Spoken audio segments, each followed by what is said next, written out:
হাই জয়শ্ৰী ব্লগত সকলোকে স্বাগতম জনাইছোঁ। আজিৰ ব্লগত মই আপোনালোকক চুলিৰ যতন কেনেকৈ ল'ব লাগে তাৰ কেইটামান ঘৰুৱা টিপছ দিম। আশা কৰোঁ সকলোৱে ভাল পাব।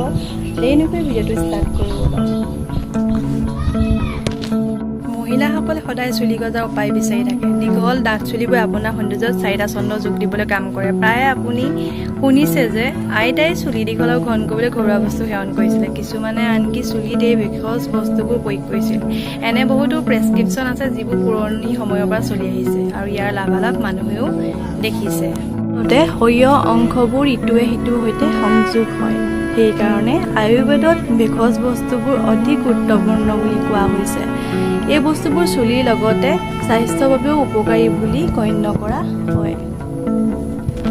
যদি আপুনি আপোনাৰ চুলি দ্ৰুতগতিত গজাব বিচাৰে, আপুনি কিছুমান স্বাস্থ্যকৰ বহু চেষ্টা কৰিব পাৰে। বহুতো মহিলাই এই পৰামৰ্শবোৰ তেওঁলোকৰ ৰুটিনত অন্তৰ্ভুক্ত কৰিছে। যদি ৰাতিপুৱা খালী পেটত এই বস্তুবোৰ খায় তেন্তে আপোনাৰ চুলিৰ অৱস্থা আগৰ তুলনাত বহুত ভাল হ'ব। গতিকে কি বস্তু খাব জানো আহক। ভিডিঅ'ত মই আমাৰ ঘৰৰ নৰসিংহজোপা দেখুৱাইছিলোঁ। নৰসিংহ এজোপাই নহয়, আমাৰ বহুতো আছে। এই নৰসিংহজোপা যে দেখিছে, প্ৰতিদিনে খালী পেটত 3 পৰা 4টা নৰসিংহ পাত খাব। অৱশ্যে যদি আপুনি পাচলি বা ফলৰ ৰস খাব বিচাৰে তেন্তে ইয়াৰ সৈতে মিহলি কৰি খাব পাৰে। ভিটামিন চি, আইৰণ, কেলছিয়ামৰ দৰে পুষ্টি আছে এই নৰসিংহ, যি চুলিৰ সৰাৰ সমস্যা প্ৰতিহত কৰে আৰু সেইবোৰ দ্ৰুতগতি বৃদ্ধি কৰাত সহায় কৰে। বহু লোকে ৰাতিপুৱা আহাৰত ইয়াৰ 10 পৰা 12টা পাত অন্তৰ্ভুক্ত কৰে।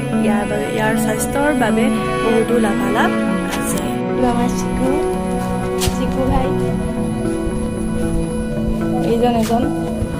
এইজনৰ ওচৰতে আমাৰ ইয়াৰ গছজোপা আছে। এইজোপা হৈছে মহানিম। এই মহানিমৰ পাত আপোনালোকে খাব পাৰে আৰু আইতাসকলে নিম পাত বহুত উপকাৰী আগতে কৈ থৈ গৈছে। তেওঁৰ মতে এই পাতটো তেজ পৰিষ্কাৰ কৰাৰ লগতে ছাল সম্পৰ্কীয় বহুতো সমস্যা আঁতৰ কৰাৰ বাবে সৰ্বশ্ৰেষ্ঠ। কেৱল এয়াই নহয়, ই চুলি মূৰৰ ছালৰ বাবেও সৰ্বশ্ৰেষ্ঠ। ৰাতিপুৱা খালী পেটত খোৱাটোৱে চুলিৰ উন্নত বিকাশত সহায় কৰে। এই নিম পাতে একে সময়তে চুলি, মূৰৰ ছালো ইয়াৰ পৰা পুষ্টি লাভ কৰে। দৰাচলতে নিম পাতৰ এণ্টি ফাংগল গুণ থাকে, যি মূৰৰ ছালৰ সংক্ৰমণৰ বিৰুদ্ধে। আইতাসকলে ইয়াৰ উপকাৰী বিষয়ে বহুত ধুনীয়াকৈ তথ্য যোগাৰ কৰি। এইজোপা নাৰিকল দেখিছে, নাৰিকল একেদৰে খাই সৰ্বনাশ কৰি দিছে। এই নাৰিকলৰ পানী খালী পেটত খোৱাটো বহুতো লাভালাভ আছে। ই হৈছে এক স্বাস্থ্যকৰ পানীয় যি শৰীৰক হাইড্ৰেটেড ৰখাত আৰু ইয়াৰ শক্তি বৃদ্ধি কৰাত সহায় কৰে। অৱশ্যে বহুতো মহিলাই মুখমণ্ডলত উজ্জ্বলতা আনিবলৈ ইয়াক সেৱন কৰে। আনহাতে ই চুলিৰ বাবেও উপকাৰী। নাৰিকলৰ পানী চুলি সৰাৰ সমস্যাৰ পৰা পৰিত্ৰাণ পোৱাত সহায়ক হয়।